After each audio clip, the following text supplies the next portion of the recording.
What is going on, YouTube? Welcome back to another video. Good morning, good afternoon, good night, whatever time it is that you're watching this. I appreciate you clicking on the video.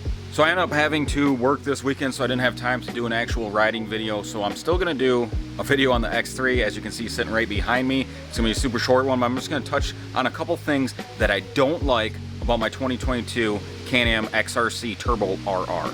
All right, so let's jump right into this video. The first thing I don't really like about the 21 and 22, I believe 21 is the first year that they did this, is the actual like gauge cluster, like how just flat this is. I think the cluster that they had before this just flat style looked a lot better than what this one looks. It's just like, I feel like they dropped the ball on the way that this whole thing looks. I don't know if it was distribution issues because of COVID going on, but I feel like they could have kind of made this surround look a lot better than what it is. It's just like flat, plain, and basic. I know that's a very minor thing to complain about, but I think they kind of dropped the ball there, and that's something that they could have did to make it look a lot better, since Can-am doesn't have like a big 7-inch touchscreen radio that has ride command and stuff built into it. I think they could have took a little more time on the gauge surround, the cluster surround on the X3 models. All right, the second thing I don't really care for on the X3, since I'm in here, I guess, would be visibility. Let me shut this door. I know I'm fully enclosed, but you can stick your head out and see this front tire, but you're pretty limited on how close you can see to stuff in front of you, just because this is like a sports car seating position where you're down lower and kind of slanted back a little bit. That far tire is also pretty hard to see. That stuff in the front, you can definitely manage and live with it. The big thing is the visibility in the back. When you have your harness on, you can't really like turn around and look. In the mirror, I mean, you can't see a whole lot if you have any storage back there. I put the plain old bowl case in the back just for storage because of how low profile it is. If you guys want to watch that video, I'll put a card up in the top right corner. But that thing even still takes up pretty much half of your mirror. So every time I want to look and see something, I have to kind of tuck underneath and see if I can see headlights behind me, because the back window, there's not a whole lot of visibility back there. While I'm in here, I guess I'll touch on another thing that kind of goes with the interior of the X3. The cup holder position when you're driving, because it's tucked like right back behind your elbow. When you're driving and you want to like grab something, you have to do this like weird bend your arm around to grab anything behind you or anything that's in the cup holder, unless you take your left arm off and reach all the way across your body. I think it would be cool if they put two cup holders side by side right here instead of front and back, just in the front, and then move the shifter back a little bit, because even if it was right here, you could definitely still fit a cup holder in there. I know I mentioned this on another video. This is just something very minor, but I figured it's something that I could talk about while I'm on the inside of the X3, because once you're going, I mean, if you're doing a lot of rock crawling, or I guess in mud, you're gonna be shifting back and forth a lot. Most of the time we're just running trails and we're kind of wide open, hitting whoops and stuff. The little bit of rock crawling that I have done in this thing, I didn't have to back up or anything. So I think if you had the shifter back a little bit and then put two cup holders up here, they'd definitely be a lot easier to grab instead of doing like a whole weird reach around thing. I guess something else I will go over while I'm inside here. I know the older model X3s came with two keys. You usually had one that would kind of be like half the horsepower reduced, and then you'd have one that would unlock the full horsepower of it. The 22 only comes with one key. So if you lose this key, you're kind of screwed.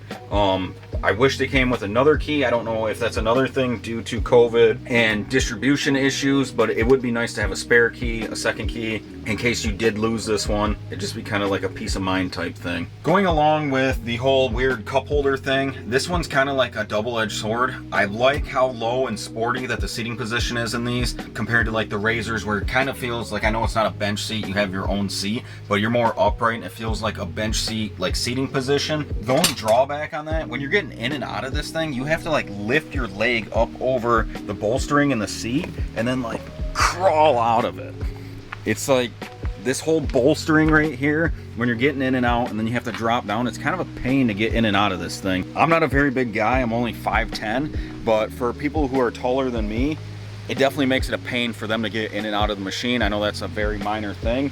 I feel like there's really nothing they can do to make it better, but it's just something I want to touch on in case you're looking at buying one of these and you are a bigger guy. If you're more heavier set than most people, you're going to have a harder time than me. I know you can say you can just flip the steering wheel up, that gives you more room, or you can add a quick disconnect.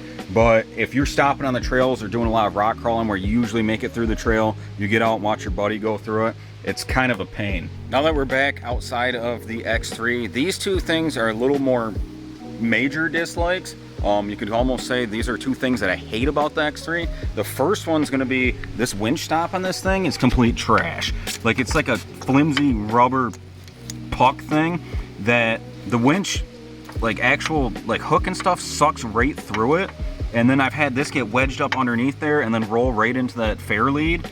This thing's trash. I'm gonna be getting a new one, a bigger one that just kind of bolts on there. The ones with like the Allen things that can bolt on, it'll just stick straight out. I do have this rattling on here. As you can see, it already tore the paint all up, or the powder coating up on it. This winch stop is garbage. With that being said, the other thing that I absolutely hate about the 2022 Can-am XRC, and I know I've mentioned this in other videos in the past, but the color scheme. I don't dislike the colors. I dislike that this is the same color for being a 22 as the 21s.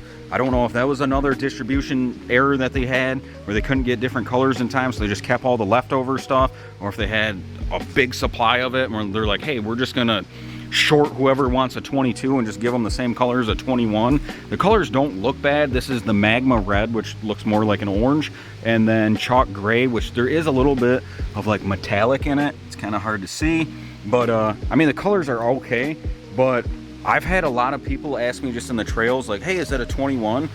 And I'm like, no, it's a 22. But you can't tell because it's the same exact color. The only way you're gonna be able to tell is if you look at the dash and you see the temp gauge, or you look at everything that's like double sheared in the rear end, which isn't a whole lot. That's pretty much the only way you're gonna tell if it's a 22 compared to a 21. With that being said, I know them are very minor complaints, if you will, about the 2022 Can-am XRC Turbo RR, but I just figured I would do a video for people who are planning on buying one of these, kind of things to keep in mind. That's just the way I feel. I'll probably do a video here in the future about things that I like about it, or that I love about it, because there's more things I like about it than things that I dislike.